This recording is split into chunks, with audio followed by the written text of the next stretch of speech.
नमः शिवाय। शुभं शुभं गुरु नमः शिवाय। नमस्कार, सादर जय श्री कृष्ण। स्वागत है आप सभी का हमारे कार्यक्रम भागवत कथा। भगवान श्री कृष्ण की महती कृपा करुणा से हम लोग उन्हीं की वांग्मयी प्रतिस्वरूपा अर्थात शब्दमय भगवान का ये जो विग्रह है, इसका श्रवणों के माध्यम से दर्शन कर पा रहे हैं। हम सबका सौभाग्य है और मुझे भी आप सबको सुनाने का ये अवसर मिला है, क्योंकि प्रायः इतने विस्तार से हम कथा कर नहीं पाते, क्योंकि समय की अपनी एक मर्यादा होती है। आजकल लोगों के जीवन में बड़ी व्यस्तताएं हैं और उन व्यस्तताओं के चलते कोई 7 दिन बैठ करके नियम पूर्वक सुन पाए वो संभव नहीं।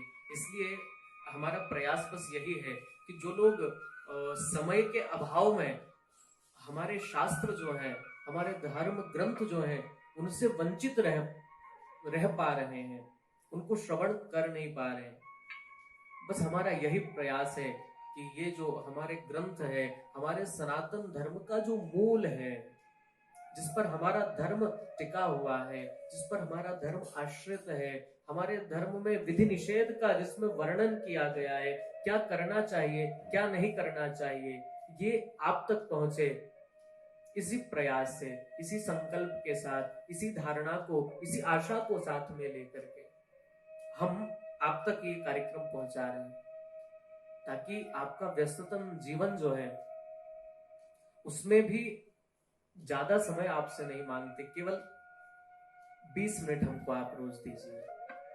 और हमको मत दीजिए, आप अपने स्वयं के लिए दीजिए, क्योंकि भागवत तो आत्म कल्याण के लिए है, स्वयं के कल्याण के लिए है।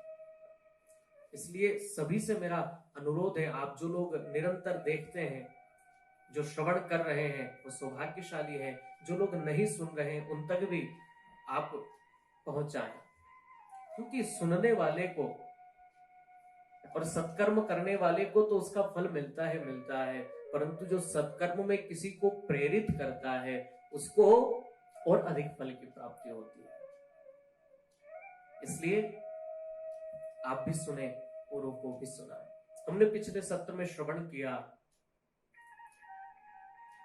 कि सौनकादिक 88,000 ऋषियों ने सूत जी महाराज से 6 प्रश्न किए और उन्हीं 6 प्रश्नों के उत्तर को देने के लिए सूत जी महाराज एकदम तैयार हैं। सूत जी महाराज कहते हैं, ऋषि तुमने प्रश्न तो अत्यंत कल्याणकारी किए हैं, और तुमने जो प्रश्न किए हैं वो केवल अपने कल्याण के लिए नहीं किए, समूचे विश्व के कल्याण के लिए किए हैं, समूची मानव जाति के कल्याण के लिए तुमने प्रश्न किए हैं। और तुम्हारा ये जो प्रश्न है यही दर्शाता है कि तुम स्वार्थी नहीं हो, तुम केवल अपने बारे में नहीं सोचते, और तुमने इस तरह का प्रश्न करके ये दुनिया को दिखा दिया, जगत को दिखा दिया कि संत कभी स्वार्थी नहीं हो सकता, वो केवल अपने कल्याण की बात नहीं करता, वो वसुधैव कुटुंबकम, वो पूरी वसुधा के, पूरी पृथ्वी की चराचर जीवों के कल्याण की बात करता है। इसलिए तुमने जो प्रश्न किया है सार्वभौम है। कदाचित तुम यदि स्वार्थ से ओतप्रोत हो करके या स्वार्थ के वश केवल अपने लिए प्रश्न करते कि हमारा उद्धार कैसे हो, तो शायद मैं तुमको नहीं सुनाता, परंतु तुमने जगत के कल्याण के लिए प्रश्न किए हैं, इसलिए उत्तर देना अब मेरा भी दायित्व बनता है। और यही हमारे धर्म की विशेषता है। हमारा जो धर्म है वो कभी अकेले की बात नहीं करता, वो कभी सेल्फिश नहीं है, वो स्वार्थी नहीं है, वो सबके बारे में सोचता है। परोपकाराय सतां विभूतये, जो सज्जन होते हैं वो सबके विषय में सोचते हैं, केवल अपने बारे में नहीं। सूत जी कहते हैं तुम्हारे प्रश्न का जवाब जरूर दूंगा, परंतु तुम्हारा जवाब देने से पूर्व तुम्हें मैं उत्तर दूं उसके पहले जिन गुरुदेव की कृपा से मुझे ये ज्ञान मिला है कि आज मैं तुम्हारे प्रश्न का उत्तर देने में सक्षम हूं, एक बार उन गुरुदेव का तो उसमें स्मरण कर लो। जिसने जीवन में कुछ दिया हो ना, उसे कभी भुलाना नहीं चाहिए, कभी नहीं। उसके सदैव कृतज्ञ रहना चाहिए, उसका सदैव सम्मान करते रहना चाहिए। जिसने आपको दिया है, क्योंकि आपने किसी से कुछ लिया है, किसी ने आपको कुछ दिया है, उसको यदि भूल जाते हैं हम, तो मैं इस विश्वास के साथ कह सकता हूं कि वो तो तुम पर भरोसा करेगा ही नहीं, परंतु ऐसे व्यक्ति को भगवान भी कभी माफ नहीं करता जो कृतज्ञ नहीं है। हमारे यहाँ एक साधारण सी बात है, बड़ी सिंपल सी बात। लोग कहते हैं आपको जहां से मिल रहा है उसके प्रति वफादार रहिए, उसके प्रति ईमानदार रहिए। जिसने आपको कुछ दिया है उसका उपकार मानिए। कई लोग ऐसा सोचते हैं कि भाई हमको उसने दिया है तो दोबारा हमने भी उसको फिर लौटा दिया है, परंतु एक बात आपसे मैं कह दूं, जिसने पहले किया है, जिसने पहले दिया है, यदि उसने न दिया होता तो तुम क्या देते उसे। जिसने पहले दिया है वो बड़ा ही होगा, वो सदैव बड़ा रहेगा। इसलिए सूत जी कहते हैं एक बार अपने गुरुदेव का स्मरण कर लो, उन्हें बारंबार प्रणाम कर लो, उनका धन्यवाद कर दो, क्योंकि उन्हीं की कृपा से, उन्हीं के दिए हुए ज्ञान से मैं आज तुम्हारे प्रश्नों का उत्तर देने में सक्षम हूं।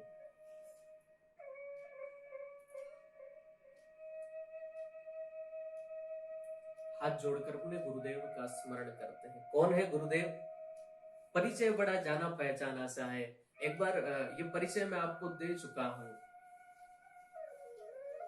यम प्रव्रजन्तमनुपेतमपैत कृत्यं द्वैपायनो विरह कातराजुहाव पुत्रेति तन्मयतया तरवो विनदोस् तं सर्वभूतहृदयं मुनिमानतोऽस्मि।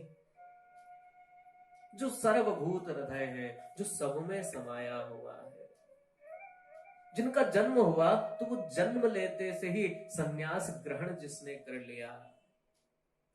पिताजी चिल्लाते रहे पीछे, बोले बेटा रुक जा, बेटा रुक जा, परंतु जिसने एक न सुनी।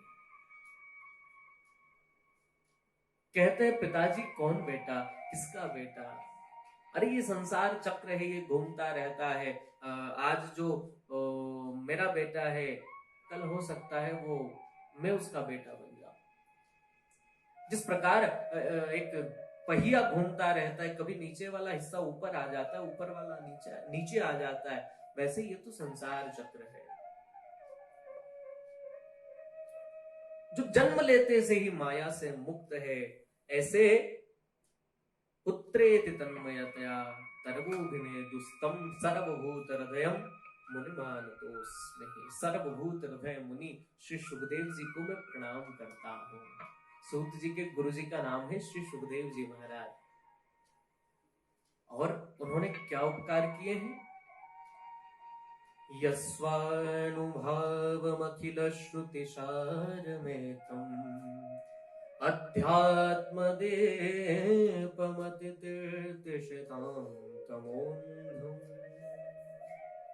यस्वानुभावमखिल श्रुतिसारमेकम्, और जिन्होंने समस्त श्रुतियों का अर्थात वेदों का, श्रुति हमारे यहाँ वेदों को कहा गया है, जिसको सुन करके जीवंत रखा गया है। क्योंकि एक समय जब था हमारे यहाँ बहुत अत्याचार हुए, हमारे जितने ग्रंथ हैं वो सब जला दिए गए, पुस्तकालय के पुस्तकालय नष्ट कर दिए गए, कभी मुगलों ने कर दिए, तो कभी अन्य विधर्मियों ने कर दिए, तो कभी राक्षसों ने भी हमारे वेदों को नुकसान पहुंचाया। एक बार तो भगवान साक्षात हयग्रीव अवतार लेकर भगवान ने स्वयं वेदों की रक्षा की है। तो भगवान सदैव वेदों की रक्षा करते हैं, धर्म की रक्षा करते हैं। तो श्रुति वेद को कहा जाता है जिसको सुनकर जीवंत रखा गया है। जब सब पुस्तकों को जला दिया गया, ग्रंथों को जला दिया गया, उनके साथ अन्याय अत्याचार जब होने लगा तो ग्रंथ कहीं दिखाई नहीं पड़ते थे, तब उन ऋषि मुनियों ने, ब्राह्मणों ने स्वयं उन ग्रंथों को, उन वेदों को पूरा अध्ययन किया, पूरा कंठस्थ किया, और वो परंपरा आगे तक कैसे पहुंचे। ऋषि तो जानते थे कि हम आज हैं कल नहीं है, जब हम नहीं होंगे तो क्या क्या हमारे साथ ये श्रुतियां भी नष्ट हो जाएंगी, क्या ये वेद भी नष्ट हो जाएंगे। बोले ऐसा हम होने नहीं देंगे। तो उन्होंने क्या किया, खुद जो कंठस्थ किया उसको अपने शिष्यों को सुनाया, और इस प्रकार हमारी इस वेद परंपरा को जीवित रखा। उन्होंने उनके आगे सुनाया, फिर अगली पीढ़ी को उन्होंने सुनाया, अर्थात जो सुनकर हम तक पहुंचा है वो श्रुति है, जिसको सुनकर जीवंत रखा गया। तो यस्वानुभावम अखिल श्रुतिसारमेकम, जिन्होंने श्रुतियों में अर्थात वेदों में जो क्लिष्ट है, बहुत कठिन है जिसको समझना, उसको भी सरल करके सार रूप में एक अध्यात्म का दीपक जला दिया है। वो सार रूप दीपक जल रहा है, किस लिए? बोले संसारिणाम करुणया पुराण, बोले संसारियों पर कृपा करके, करुणा करके। व्यास जी के जो पुत्र है ये सुखदेव जी, ये जानते थे कि आगे चलकर घोर कलिकाल आने वाला है, अंधेरा होने वाला है। कली का जो तम है, कलयुग का जो अंधेरा है, उसमें किसी को धर्म दिखाई नहीं पड़ेगा, क्योंकि उस कली को नष्ट करने वाले भगवान जो है वो तो अपनी लीला का संवरण करके जा चुके होंगे, क्योंकि भगवान ही प्रकाश स्वरूप है। जब वो होते हैं तो सब कुछ दिखाई पड़ता है, परंतु जब भगवान लीला का संवरण करके चले जाएंगे, तब जब प्रकाश नहीं होगा, वो ज्ञान का सूर्य नहीं होगा, तो फिर लोग कैसे देख पाएंगे? कलयुग के इस अंधेरे में लोगों को धर्म दिखाई पड़ेगा कैसे? तो जब दिन नहीं होता, जब सूर्य नहीं होता, तो देखने के लिए एक बेहतर विकल्प होता है, वो है दीपक, जो हमें उतना व्यापक प्रकाश तो नहीं देता जैसा सूर्य देता हो, परंतु उतना प्रकाश देता है जिसमें हमारा काम हो जाए। तो क्या किया? अध्यात्म का दीपक जला दिया। ये भागवत जो है ना, ये दीपक है कलयुग में, इस अंधेरे में धर्म को देखने के लिए। यस्वानुभावम अखिल श्रुतिसारमेकम, श्रुतियों के सार के रूप में अध्यात्म का ये दीपक जला दिया। हम संसारियों पर करुणा करके, कृपा करके, बोले ये अंधे हो जाएंगे एकदम, इनको कुछ दिखाई नहीं पड़ेगा धर्म के मामलों में, तो भागवत रूपी ये जो दीपक जला दिया। ऐसे व्यास नंदन भगवान श्री सुखदेव को मैं बारंबार प्रणाम करता हूं। तम व्यास सूनुमुपयामि गुरुं मुनेना। आगे चलकर नमस्कार किया, भगवान नारायण को नमस्कार करते हैं, सरस्वती को नमस्कार करते हैं, और भागवत के रचनाकार जो हैं भगवान श्री वेदव्यास, उनको नमस्कार करते हैं। इनका नाम व्यास इसीलिए क्योंकि इन्होंने विस्तार किया है। पूर्व में केवल एक ही वेद था। व्यास जी का हम थोड़ा परिचय जाने। पूर्व में एक ही वेद था जिसको ऋग्वेद कहते थे। फिर उस एक वेद से व्यास जी ने उसको 4 भागों में परिणित कर दिया, 4 भागों में उसको बांट दिया। तो फिर ऋग्वेद, यजुर्वेद, सामवेद और अथर्ववेद, ये 4 भागों में हो गया। उसके बाद पुराणों की इन्होंने रचना की, 18 पुराण लिखे, 18 पुराण, और पंचम वेद महाभारत की भी इन्होंने रचना की। और ये इतने श्रेष्ठ रचनाकार हैं, इतने भविष्य दृष्टा है कि इन्होंने महाभारत जो है वो पहले से ही रच करके अपने पास रख ली। बताइए महाभारत में क्या क्या होने वाला है, इन्होंने पहले से ही रचना करके अपने पास रख लिया। अभी घटना घटी नहीं है, इन्होंने पहले ही उसको उसका निर्माण कर दिया, उसकी रचना कर दी। ऐसे श्री वेदव्यास, उनके पुत्र भगवान सुखदेव बारंबार उन्हें प्रणाम करते हैं। नारायणं नमस्कृत्य नरं चैव नरोत्तमं देवीं सरस्वतीं व्यासं ततो जयमुदीरयेत्। उसके उपरांत भक्ति का स्वरूप बताया, यहां से कथा का आरंभ किया। भक्ति कैसी हो? क्या हम लोग जो करते हैं वो भक्ति है? भक्ति का स्वरूप बड़ा अद्भुत है। भक्ति किसे कहते हैं? सवै पुंसां परो धर्म ततो भक्तिरधोक्षजैः।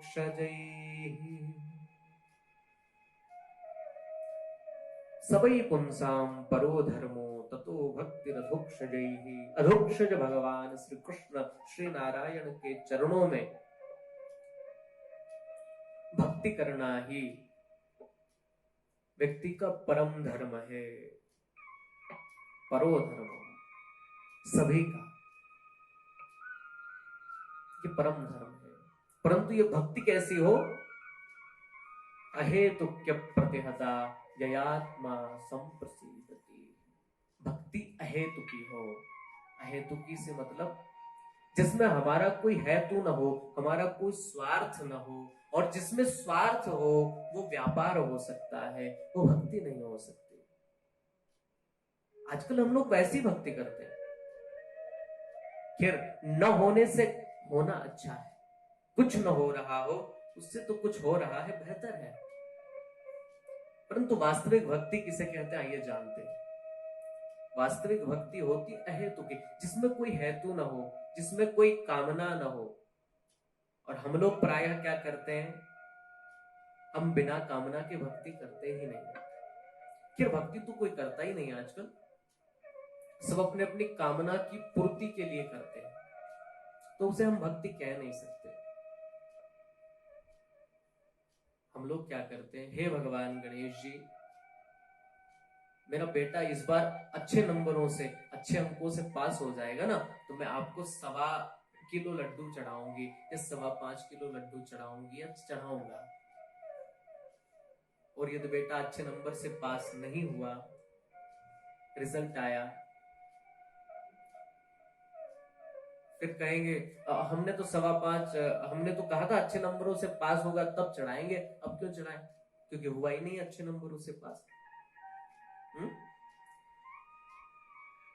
हम श्रावण में खूब भगवान शंकर जी के ऊपर दूध चढ़ाते हैं, जल चढ़ाते हैं, जाकर के कहते हैं हे भगवान भोलेनाथ, मेरी बहू के यहाँ बेटा हो जाए, मेरे बेटे के यहाँ बेटा हो जाए, पोता आ जाए भगवान की कृपा से, आपकी कृपा से, तो मैं पूरे सावन आपका अभिषेक करूंगी, आपके ऊपर जल चढ़ाऊंगी, मैं बिलपत्र चढ़ाऊंगी। क्यों जी? ये तो आपका स्वार्थ हो गया। अब भगवान को यदि पुजवाना हो, अपने ऊपर दूध चढ़वाना हो, जल चढ़वाना हो, तो बेचारे पहले आपको बेटा दे, आपके बेटे के यहाँ बेटा दे, अर्थात पोता दे। ये तो ठीक वैसा ही हो गया। ये भक्ति नहीं हो सकती, ये व्यवहार है। जैसे हम लोग क्या करते हैं, किसी दुकानदार के पास गए, उसको हमने 10 रुपया दिया, उसे कहा भैया फलानी चीज हमको ये दे दे, उसने आपसे पैसा लिया, वो चीज आपको दे दी। अब एक बात बताइए, इसमें भक्ति कहाँ हो गई? उसमें प्रेम कहाँ हो गया? प्रेम में तो दिया ही दिया जाता है, लिया कुछ नहीं जाता है। और प्रेम का ही दूसरा नाम भक्ति है। प्रेम में कभी आकांक्षा ये नहीं होती कि सामने वाले से भी मुझे मिले, वो सच्चा प्रेम है। नारद भक्ति सूत्र में नारद जी कहते हैं तत्सुखे सुखित्वम, अपने प्रियतम के, जिससे हम प्रेम करते हैं, जिसके हम भक्त हैं, उसके सुख में ही हमको भी अपना सुख मानना चाहिए। यही सच्चा प्रेम है, यही सच्ची भक्ति है। और हमारी भक्ति में तो स्वार्थ होता है। हम आपको याद कर रहे हैं तो आप भी हमको याद करिए। भाई ये कैसा प्रेम? हम किसी चीज के लिए उसको विवश करें, और कदाचित वो हमारी शर्त पूरी न करे तो उससे हम संबंध तोड़ लेते हैं। ये प्रेम नहीं हो सकता, ये स्वार्थ है, ये विनिमय है, ये एक सौदा जरूर हो सकता है। हम कुछ आपको दें, आप हमको कुछ दीजिए। यहाँ तो संसार में भी ठीक वैसा ही है। आप देखेंगे ना, जब सामान्य भाषा में आजकल के जो लोग हैं, किसी को कहते हैं हम आपको याद करते हैं, आई मिस यू, जब तक सामने वाला आई मिस यू टू या फिर ऐसा कुछ न बोले तब तक उसको लगता है कि हमने अपनी तरफ से बोल दिया, हम आपको याद करते हैं, हम आपका स्मरण करते हैं, हम उससे क्यों अपेक्षा रखते हैं कि वो भी वैसा कहे। और यदि हम अपेक्षा रखते हैं तो हम ठीक वैसा ही करते हैं जैसा व्यापारी करता है, जो जो कुछ लेता है और कुछ दे देता है। ये प्रेम नहीं हो सकता, ये विनिमय हो सकता है, ये व्यापार हो सकता है। और हम भी आजकल भगवान के साथ व्यापार ही कर रहे हैं। हे भगवान, हमारा ये हो जाए, हमारी जन्म पत्रिका में ऐसा है तो हम इसकी शांति करवा लें तो हमारा ये फायदा हो जाए, हम आपका जप करवा देते हैं, आप भगवान हमारा ये काम करवा दीजिए, हम आपका अभिषेक कर देते हैं, आप हमारा ये कर दीजिए। कभी निस्वार्थ किया है? कभी कहा है किसी ब्राह्मण से पूजन करने वाले से, गुरुजी हमको कुछ नहीं चाहिए, हे ब्राह्मण देवता ऐसा पाठ कर दीजिए, कुछ ऐसा अनुष्ठान कर दीजिए जिससे भगवान के चरणों में निष्काम प्रीति हो जाए, भगवान के चरणों में निष्काम प्रेम हो जाए। ऐसा भाव कभी मन में आया है? जिस दिन ये श्रेष्ठ भाव, ये उत्तम भाव आपके हृदय के भीतर आ जाएगा, उसी क्षण परमात्मा की भक्ति आपके हृदय के भीतर प्रकट हो जाएगी। इसलिए भक्ति श्रेष्ठ वही है जिसमें कोई स्वार्थ न हो, जिसमें कोई हेतु न हो, कोई कामना से प्रेरित हो करके हम भक्ति करें, हम भजन करें, वो श्रेष्ठ भजन नहीं हो सकता। अहेतुके फिर अप्रतिहता, आपकी भक्ति से कोई आहत न हो। हम भक्ति कर रहे हैं, कहते हैं हम आपसे बहुत प्रेम करते हैं और हम आपसे प्रेम करते हैं, हमारे प्रेम की सौगंध है, आपको हमारा ये काम करना पड़ेगा। ये कैसा प्रेम? हम किसी के साथ जबरदस्ती करें, नहीं आपको ये करना ही होगा क्योंकि हम आपके प्रेमी हैं, तो मुझे नहीं लगता ये श्रेष्ठ प्रेम है। ये प्रेम भी नहीं कह सकते इसको भक्ति भी नहीं कह सकते। कोई आहत न हो आपकी भक्ति से। कई बार कुछ लोग, एक सामान्य उदाहरण मैं आपको दूं, जब कई लोग प्रातः काल 4 बजे उठ करके बहुत जोर जोर से ऐसा घंटी बजाते हैं, भाई हम बड़े पुजारी हैं, हम भगवान की पूजा कर रहे हैं, आसपास के लोग सो रहे हैं, वो एक हास्य की बात है, उठ करके कहते होंगे अरे ये बुढ़ा, ये बुढ़िया कब मरेगी, जब देखो तब सुबह से 4 बजे से इधर हमारी नींद रहती है, इधर इसको बजाना रहता है। अर्थात आपकी जो भक्ति है उससे कोई आहत हो रहा है, कोई परेशान हो रहा है।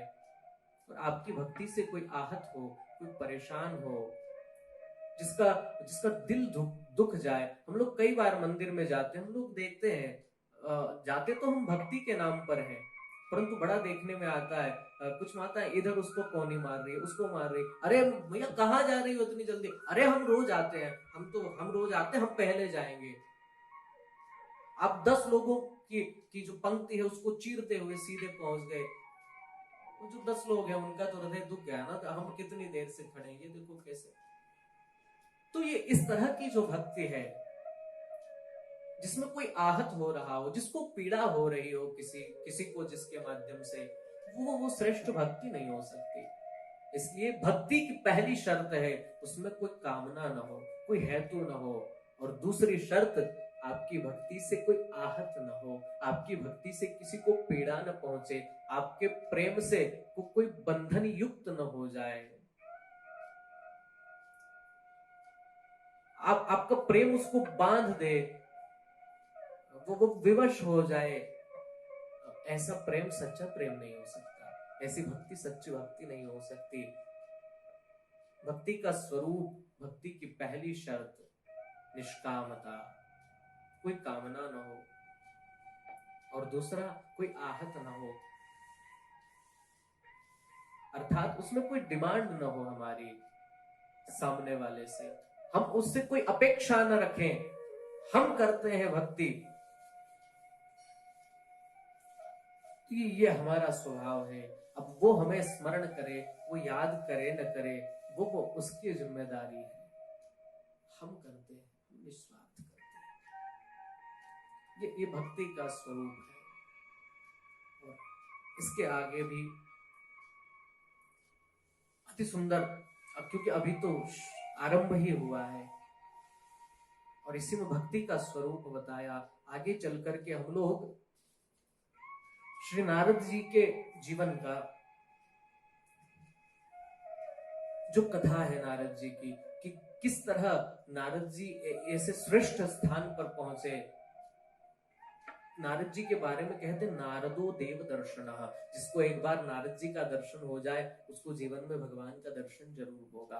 तो इतने श्रेष्ठतम स्थान पर नारद जी कैसे पहुंचे, उन्होंने अपने जीवन में ऐसा क्या सुकृत किया, इतना कितना परिश्रम उनके जीवन में रहा, किसका सानिध्य उनको मिला जो उस स्थान पर पहुंच गए कि नारद जी का एक बार दर्शन हो जाए तो भगवान का दर्शन होना निश्चित हो जाता है। इसको भी हम लोग जानेंगे, परंतु अगले सत्र में इस विषय पर हम लोग चर्चा करेंगे। तब तक के लिए आप सभी को सादर नमस्कार।